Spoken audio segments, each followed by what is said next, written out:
ሰላም ጤና ይስጥልኝ ክቡራትና ክቡራን ተመልካቾቻችን እንደምን አላችሁ? ከከፋ ቴሌቪዥን የሰዓቱን ዜና ይዘን ቀርበናል። ዜናዎቹን በመምራት ፍጹም ተሾመ ቆይታ አድርጋለሁ።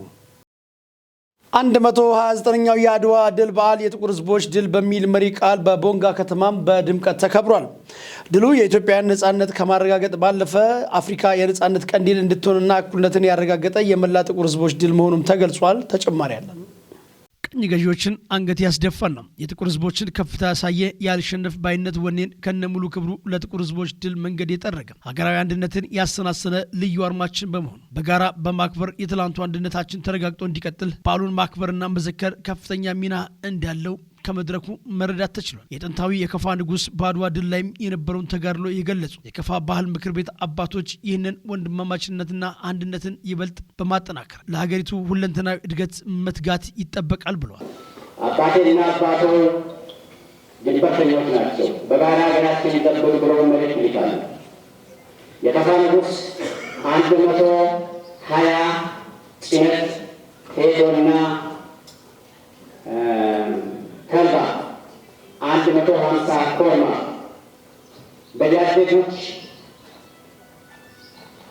ማሮቾ ዋላ አደገኞች ማሮቾ በተባለው ጊዜ ያደረጉ በጊዜ ሸዋ ተወሰዱ በኋላ ነው ንጉሥ ወላሂ ይወዱ ብሎ ያዘዙት። እኔ ሸዋንና ሰሜን ምስራቅን ይዤ የዘመትኩ ነኝ። እርስዎ ደግሞ ጥቁር አባይና እጎፍ ያለገው ፈረንጅን ጠብቆ ከጀርባችን እንዳይወጣ አለ።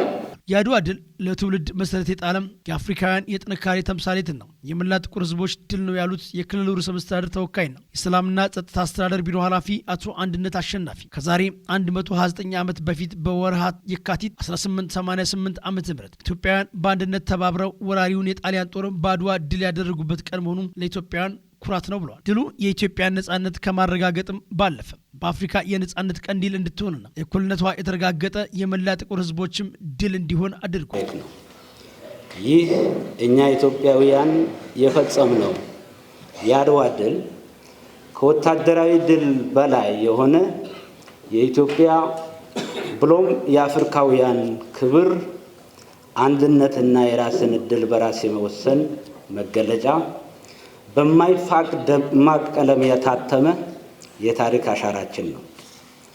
አድዋ ጦርነት ብቻ አልነበረም። ከጦርነት በላይ የጥቁር ሕዝቦች ጥንካሬ፣ ሉዓላዊነትና የነጻነት ትሩፋት፣ ነጻነት በደምና በላብ የሚረጋገጥ እንጂ የሚሰጥ ስጦታ አለመሆኑን ለመላው አፍሪካ ለዓለም ያስተማረ ትውልድ በየዘመኑ የራሱን አድዋ እንዲደግም ዘር ሆኖ በየዘመኑ የሚያገለግል ሕያው ታሪክ ነው። አድዋ የኢፍትሐዊነት፣ የኢእኩልነት፣ የነጭ የበላይነት፣ የመድሎና የጭቆና ተቃውሞ ምልክት ነበር። የትኛውም ኃይል የአንድን ሕዝብ ፍላጎት ሊሰብር እንደማይችል ማሳያና የሰው ልጅ ሁሉ እኩልነት ማረጋገጫ የተፈጥሮ ሕግ ማጽኛና ማረጋገጫ ሐውልት ነው። ከአባቶቻችን የአብሮነትና ታሪካችን በመማር በሀገራችን ኢትዮጵያ ዘላቂ ሰላም እንዲሰፍን ጠንክረን መስራት ይኖርብናል ያሉት አቶ አንድነት የሀገራችን ሰላም ለማረጋገጥ ችግሮቻችንን በመደማመጥና ስልጡን በሆነ መንገድ በመነጋገር በመፍታት አንድነታችን ማረጋገጥና ኢኮኖሚያችንን ማሳደግ ዳግም ድልን በዓለም አደባባይ ማስመስከር እንችላለንም ይገባናልም ብለዋል። ያሸነፉት ወንድና ሴት ኢትዮጵያውያን፣ ወጣትና ሽማግሌ ኢትዮጵያውያን መሪዎችና ተዋጊዎች በአንድነት በመቆማቸው መሆኑን ያሳየ፣ አንድነት ኃይል መሆኑን ያረጋገጠ፣ ለአዲሱ ኢትዮጵያውያንና ለመላው ጥቁር ሕዝቦች ትውልድ አድዋ ከፋፍለን እንደምንወድቅ ስንከፋፈል እንደምንወድቅ ያስተማረ፣ ነገር ግን አንድ ሆነን ስንቆም ከማሸነፍ ምንም ነገር እንደማያስቆመን ለፍትህ፣ ለኢኮኖሚ ብልጽግናና ለነጻነት፣ ለማህበራዊ እድገትና ብልጽግና መታገል የጋራ ተግባር እንዲሆን የድል ቁልፍ መሆኑን ያረጋገጠ፣ መሰረት የጣለ፣ ማዕዘን ድንጋይ የሆነ የአንድነት ምልክት ነው። አድዋ የተስፋ ምልክትና የአፍሪካውያን ጥንካሬ ተምሳሌት መሆኑን ሁሉም በአንድነት ሆነው ወራሪ ኃይልን የተዋጉበት በህብረት ድል የተቀዳጁበት መሆኑንም ተናግሯል። በዕለቱም ሀገራችን ኢትዮጵያ ትላንትናና ዛሬ በሚል አድዋን እየዘከርን ታሪኳን እያወሳን ለትውልድ እናሻግራለን በሚል የድል ጉዞን የሚዳስስ ሰነድ ቀርቦ ውይይትም ተደርጎበታል። በበዓሉ የተሳተፉትም አድዋ አፍሪካውያን እንደሚችሉና በተባበረ ክንድ ከሰሩ ድል ማምጣት እንደማይሳናቸው የታየበት የአፍሪካ ሀገሪቱ የጀመረቻቸውን የልማት ግቦች ወደ ውጤት መቀየር ነው። የሀገር ሰላምን በማጽናት ዛሬ የእኛን አድዋ መድገም ይገባናል ሲሉም አስተያየታቸውንም ሰጥተዋል። ሲከሰት ቅድም የጋክ ሸሮቾን አባቴ አንስቷል። የካወጦናን እንደ ኤግዛምፕል ማንሳት እንችላለን። አጼ ምኒልክና ካወጦና ሲሪየስ የሆነ ችግር ውስጥ የነበሩ ናቸው። በጣም ብሌድ ሼድ የሆነ ጦርነት ያካሄደ አካባቢ ነው። በዛ ቁርሾ ውስጥ ሆኖ ምኒልክ ወደ ዘመቻው ሲሄድ ሰንትራል መንግስቱን አባጂፋርና ካወጦና እንዲመሩ አሳይመንት የሰጠው አጠቃላይ የሀገር ጥቅም የሀገር ጉዳይ የጋራ የሆነ ነገር ከውስጣዊ ችግራችን በላይ ነው የሚለው መመልከት የሚችል ትውልድ ያኔ ነበረ ማለት ነው። አሁን ሁላችንም እንደምንገነዘበው ትውልዱ ያለ መስዋዕትነት አሜሪካን መሆንን ነው እያሰብን ያለን። ያለ መስዋዕትነት ያደጉ ሀገራትን ለመሆን ነው እያሰብን ያለን። ስለዚህ ትልቁ ከዚህ መማር ያለብን ያለ መስዋዕትነት ድል አይገኝም፣ ያለ መስዋዕትነት ከቅኝ መገዛት መዳን አንችልም የሚለው ላይ ሁሉም ሰው ሊያስበው የሚገባ ነው። ጥሪ እንዴት እንደሚተላለፍ፣ እንዴት ሰው ኮሚኒኬት እንደሚያደርግ፣ እንዴት አንድ መሆን እንደሚቻል ተሞክሮ ተወስዷል።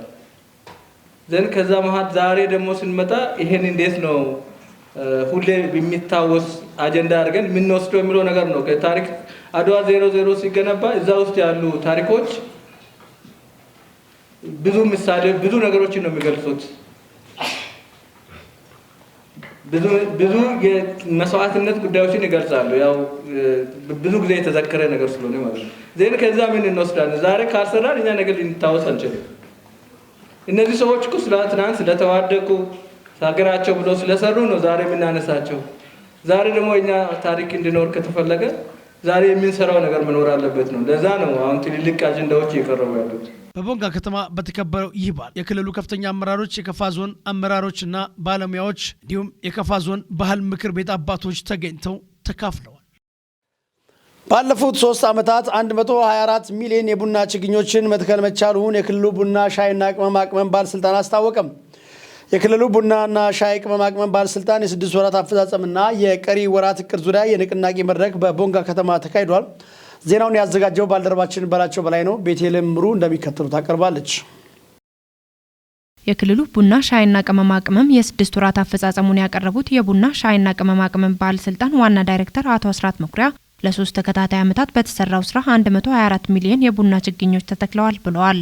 በዚህም የክልሉ የቡና ሽፋን 582139 ሄክታር መድረሱን አብራርተዋል። ቡና በአመራረት ዘዴ የጫካ፣ የከፊል ጫካ፣ የጓሮና ዘመናዊ ተከላ ቡና በሚል እንደሚለዩ አቶ አስራት አብራርተዋል። የቡናን ምርታማነት ለማሳደግ በተሰራው ስራም በ3 ዓመታት ውስጥ 10128 ሄክታር ያረጁ ቡናዎችን ማደስ እንደተቻለ አብራርተዋል። በቅመማ ቅመም ልማት ዘርፍ በክልሉ 80946 ሄክታር የማሳ ሽፋን መኖሩን ዋና ዳይሬክተሩ አመላክተዋል። በሻይ ልማት 2300 ሄክታር የማሳ ሽፋን ካለው ውስጥ 463 ሄክታር ማሳ በአርሶ አደሮች የለማ መሆኑንም አስረድተዋል። በቡና ልማት ስራዎች 962 የቡና አቅራቢዎች፣ 237 የቡና አልሚ ባለሀብቶችና 430 የቡና ኢንዱስትሪ መኖራቸውንም አብራርተዋል። በክልሉ ከፍተኛ የቅመማ ቅመም ሰብሎች መኖራቸውን ያወሱት ዋና ዳይሬክተሩ የኮረሪማ ሰብል 60 ከመቶ የጥላ ዛፍ ከሚፈልጉት ውስጥ አንዱ መሆኑንም ባቀረቡት ሰነድ አብራርተዋል። በክልሉ ከተያዙ ኢኒሼቲቮች ውስጥ በቡና ልማት፣ በሻይ ልማትና በቅመማ ቅመም ልማት ዘርፍ ከነበረው አሰራር በመውጣት የተሻለ ውጤት ለማምጣት አመራሩና ባለሙያው በቁርጠኝነት መስራት ይገባዋል ብለዋል። ግብርናው በኢኮኖሚና ማህበራዊ እድገት ውስጥ ከሚጫወተው ወሳኝ ሚና አኳያ መንግስት ከፍተኛ ትኩረት የሰጠው መሆኑም ተመላክቷል። በመድረኩ የክልሉ ርዕሰ መስተዳድር ዶክተር ኢንጂነር ነጋሹ አጊሾ፣ የክልሉ ምክትል ርዕሰ መስተዳድርና የግብርና ቢሮ ኃላፊ አቶ ማስረሻ በላቸውን ጨምሮ የፓርቲና የመንግስት ስራ ኃላፊዎች እንዲሁም ሌሎች ባለድርሻ አካላት ተገኝተዋል። የትምህርት ጥራትን ሊያስጠብቁ የሚችሉ ነጥቦችን በመለየት ትኩረት ሰጥቶ እየሰራ መሆኑን የሺሽንዳ ወረዳ ትምህርት ጽሕፈት ቤት አስታወቀም። እንዲሁም ሀገር አቀፍ ፈተና ለሚወስዱ ተማሪዎች ልዩ ድጋፍና ክትትል የተደረገላቸው መሆኑን የጽህፈት ቤቱ ኃላፊ አቶ ብርሃኑ ኃይለ ኢየሱስ ተናግረዋል። አንተነህ ፍቃዱ ተጨማሪውን ይዟል። የትምህርት ጥራትን ለማስጠበቅ መንግስትም ሆነ ባለድርሻ አካላት በርካታ እንቅስቃሴዎችን እያደረጉ ይገኛል። በዚህም የትምህርት ጥራትን ሊያስጠብቁ የሚያስችሉ ነጥቦችን በመለየት በትኩረት እየተሰራ መሆኑን የሽሽንዳ ከተማ አስተዳደር ትምህርት ጽህፈት ቤት ኃላፊ ተናግረዋል። ያው በከተማ አስተዳደራችን 7 ትምህርት ቤቶች አሉ። 2 የሁለተኛ ደረጃ ትምህርት ቤትና 5 የአንደኛ ደረጃ ትምህርት ቤቶች ናቸው ያሉን። የካቲት 3 ላይ በሚገባ ያው የመማር ማስተማር ስራን የጀመሩበት ሁኔታ ነው አሁን ላይ ያለው። ተማሪም በተሟላ ሁኔታ መጥቶ ትምህርት የጀመረበት ሁኔታ ነው የነበረው። ከዛ ባሻገር በርካታ የትምህርት ጥራትን የሚያበላሹ የሚያጎድፉ በርካታ ነገሮች አሉ። በርካታ ክራይቴሪያዎች አሉ የተለዩ ማለት ነው። ከነዚህ መካከል አንደኛው ያው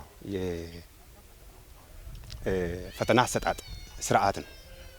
ፈተና አሰጣጥ ስርዓታችን እዚህን ተማሪን ከማዘጋጀት አኳያ ያለን ድክመታችን ያው እንደ ትምህርት ሴክተር የተገመገመበት ሁኔታ ነው የነበረው። ፈተና አሰጣጥ ከፈተና ዝግጅት ጀምሮ ጥራት ያለውን ፈተና፣ ብቃት ያለውን ፈተና፣ የትምህርት ብቃትን መሰረት ያደረገ ዓላማ መሰረት ያደረገ ፈተና ከማዘጋጀት አኳያ እጅግ በጣም ሰፊ ውስንነቶች አሉ። ምክንያቱም ይሄን የሚያሳይ ምንድን ነው? ተማሪ በአንድ በሆነ ሳብጀክት እንበለውና በሂሳብ የክፍል ፈተና 90 እያመጣ 95 እያመጣ አገራዊና ክልላዊ ፈተናን 50 ማምጣት የማይችልበት ሁኔታ ላይ ተደርሷል። ይሄ ምንድን ነው የሚያሳየው?